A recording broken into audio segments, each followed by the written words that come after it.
Good morning friends, welcome to my YouTube channel advocate Amit Kumar Gupta. अपने income tax के cases की series में आज जो केस हम लोग डिस्कस करेंगे उस केस का नाम है assistant commissioner of income tax versus Rajmal Manikchand and company. Friends, ये case 96 ITR tribunal short notes page number 39 पे रिपोर्ट हुआ। पुणे ITAT ने डिसाइड किया और केस का डिसीजन 18 मई 2022 को आया। फ्रेंड्स, ज्वेलर्स के केस के अंदर वैल्यूएशन ऑफ स्टॉक को लेकर के काफी डिस्प्यूट रहते हैं, क्योंकि गोल्ड एक ऐसी आइटम है जिसका रेट काफी फ्लक्चुएट करता है। ऐसा ही मैटर इस केस के अंदर था।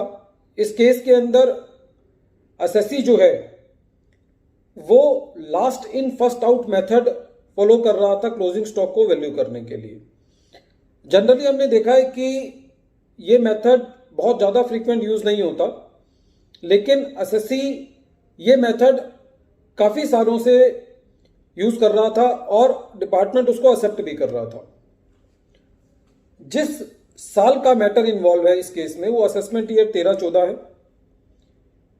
असेसी का जो क्लोजिंग स्टॉक था उसको वैल्यू करने का तरीका ये था कि जो मिनिमम स्टॉक असेसी का रहता था उस मिनिमम स्टॉक को असेसी अपने ओपनिंग रेट से वैल्यू करता था और जो उसके बाद स्टॉक होता था उसको एवरेज रेट से वैल्यू करता था।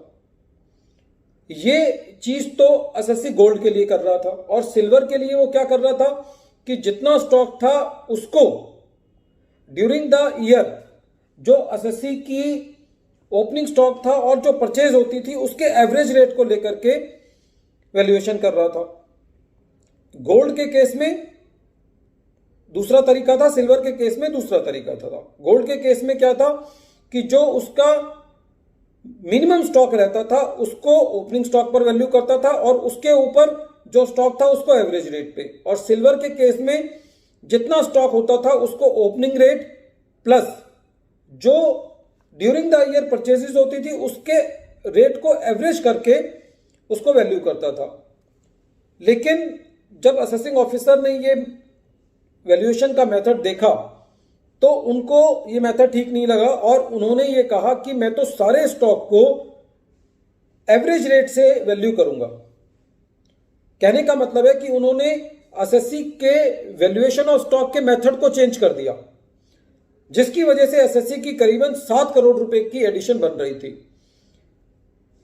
एसएससी का यह कहना था कि साहब यदि आप मेरा मेथड चेंज कर रहे हो, मेरा क्लोजिंग स्टॉक चेंज कर रहे हो, तो मेरा ओपनिंग स्टॉक भी चेंज करो, क्योंकि स्टॉक एक ऐसी चीज होती है यदि क्लोजिंग स्टॉक बढ़ जाएगा तो ये इस साल के प्रॉफिट को बढ़ा देगा और अगले साल के प्रॉफिट को कम कर देगा।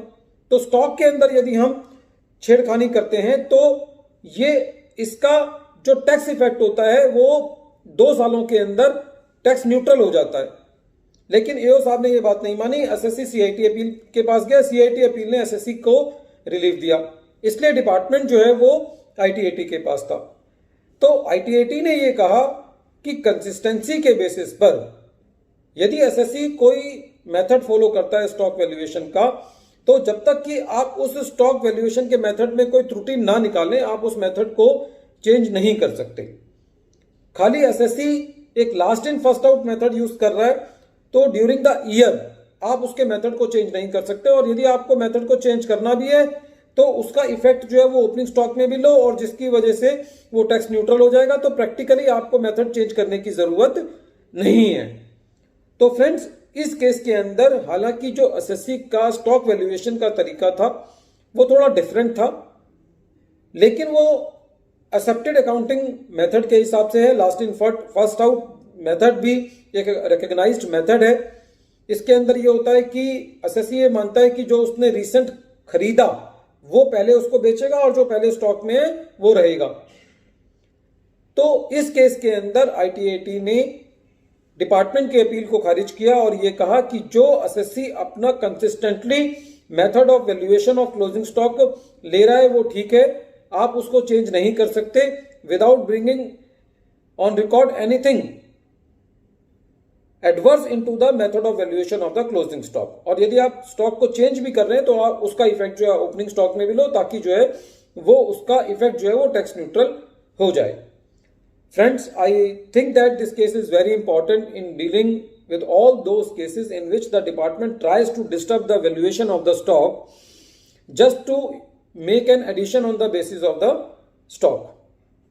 The name of the case is Assistant Commissioner of Income Tax versus Rajmal Manikchand and Company. Thank you, friends.